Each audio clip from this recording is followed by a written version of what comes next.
নমস্কার, আপনারা দেখছেন দুর্নিবার বাংলা, সঙ্গে আমি সায়নী। এই মুহূর্তে আমরা পেয়ে গেছি সোনারপুর দক্ষিণ বিধানসভার অন্তর্গত রাজপুর সোনারপুর পৌরসভার পৌরমাতা রেশনা মণ্ডলকে, যিনি প্রচার সারছেন সরাসরি। সেই চিত্র আপনাদের সঙ্গে সরাসরি তুলে ধরার চেষ্টা করব।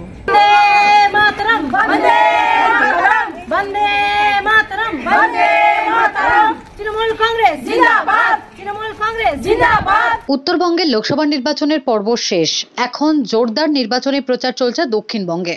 তারই মধ্যে সোনারপুর দক্ষিণ বিধানসভার অন্তর্গত রাজপুর সোনারপুর পৌরসভার ২৬ নম্বর ওয়ার্ডের পৌরমাতা রেশনা মণ্ডল গত ১৬ই মে তার ওয়ার্ডে সহকর্মীদের সঙ্গে নিয়ে প্রত্যেকটি বাড়ি ঘুরে ঘুরে মানুষের সমস্যার কথা শোনেন। এদিনের এই নির্বাচনী প্রচার থেকে রেশনা মণ্ডল জানান,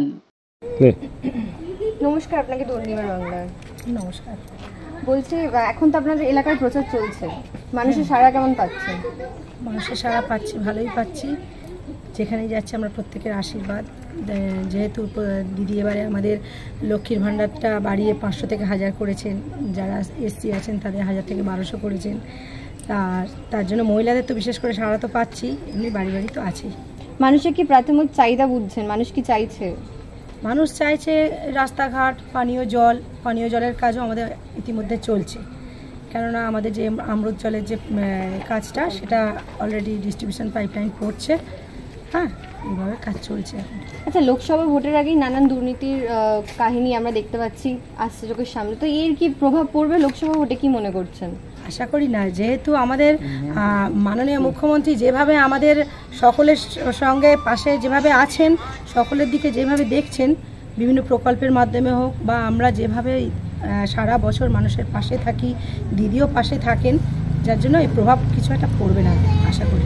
আচ্ছা, সন্দেশখালী নিয়ে নানান রকম ভিডিও ফুটেজ, একটা স্টিং অপারেশনের ভিডিও অলরেডি আমরা দেখেছি, ঠিক আছে, তো সেই জায়গা থেকে কি মনে হয়, সেই জায়গার মহিলারা কি তৃণমূলের পক্ষে থাকবে? কি মনে হচ্ছে, তৃণমূল অবশ্যই হবে তারা? তার প্রতিবাদে আমরা আরও ভিডিও দেখেছি, সেখানে মহিলাদেরকে মানে না জানিয়ে তাদেরকে সাদা কাগজে যে সই করিয়ে নেওয়া থেকে আমরা এরকম ভিডিও দেখেছি। তারা নিজেরাই জানতেন না যে তাদের জন্য যে এইরকম কেস দেবেন, যে ধর্ষণের যে কেসটা, ওনারা নিজেরাই জানতেন না, ঠিক আছে।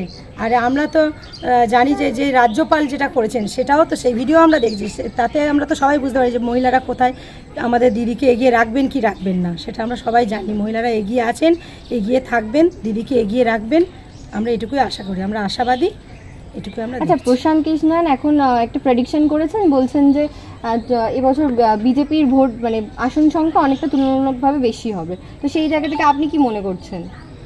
আমরা তো জানি, আমরা তো আশাবাদী, আমরা আশা করছি ভোটের পরে আমরা দেখব। কেননা যেভাবে আমাদের দিদি উন্নয়ন করছেন বিভিন্ন দিকে, এই উন্নয়নমূলক কাজের দিক থেকে আমরা তো সকলে আমরা সিওরিটি যে আমরা এগিয়ে আছি। এবারে লোকে তো অনেক কিছু বলবে। আচ্ছা, মমতা ব্যানার্জির যে প্রকল্পগুলো আপনার কাউন্সিলর, আপনি মানে কতটা মানুষদেরকে সেই সুবিধা দিয়ে উঠতে পেরেছেন? আমরা তো 99.99% দিয়েছি, মানে লক্ষ্মীর ভাণ্ডার তো প্রায় 99% আমরা দিয়েছি।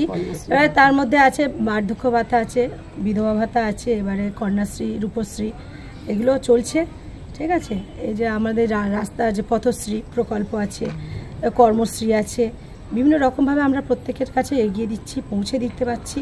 এটা আমাদের কাছে মানে আশা রাখছে যে সবাই আমাদের পাশে থাকবেন, আমাদেরকে আশীর্বাদ করবেন, আমাদের মাননীয় মুখ্যমন্ত্রী দিদিকে এগিয়ে রাখবেন, দিদিকে আমাদের যে এই 2024-এ আমাদের যাতে আমরা প্রধানমন্ত্রীর পদে আমরা দেখতে পাই দিদিকে, সেই আশায় আমরা রাখি। এলাকার স্থানীয় মহিলারা জানান, বলছি, মমতা ব্যানার্জির যে প্রকল্পগুলো এখানে চালু হয়েছে, তো সবকটা সুবিধা পান যেগুলো মহিলাদের জন্য? সবকিছুই আমরা সুবিধা পাই মোটামুটি। লক্ষ্মীর ভাণ্ডার, ধরুন আমাদের স্বাস্থ্যসাথী, এবার ধরুন যারা সিনিয়ররা আছে তাদের বার্ধক্য ভাতা, বিধবা ভাতা, যতটুকু মানে সবার যে যতটুকু চাহিদা সবই আমাদের কাউন্সিলর দিয়েছে। প্রার্থী হিসেবে সায়নী ঘোষকে কেমন লাগছে? ভালো লাগছে আমাদের সব, যেহেতু দিদি আমাদের আসল, তার জন্যই আমাদের দিদি মমতা ব্যানার্জি যেহেতু আমাদের সবারই মানে প্রিয়, সেহেতু আমাদের ভালো লাগছে, আমরা সেটাই মেনে নেব। উনিও অ্যাক্টিভ আছেন, আর উনিও ভালো, উনিও আমাদের সঙ্গে থাকবেন, তাই আমাদের সামনেও ভালো লাগছে।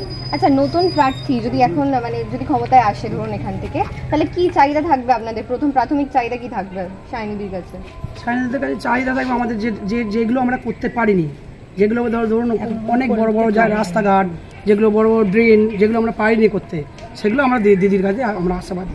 দিদি এগুলো করবে, দিদি বলেই গেছে আমাদের পাশে থাকবে, করবে, আর আমাদের এটাই আশা, আর দিদি করবে এটা আমরা জানি।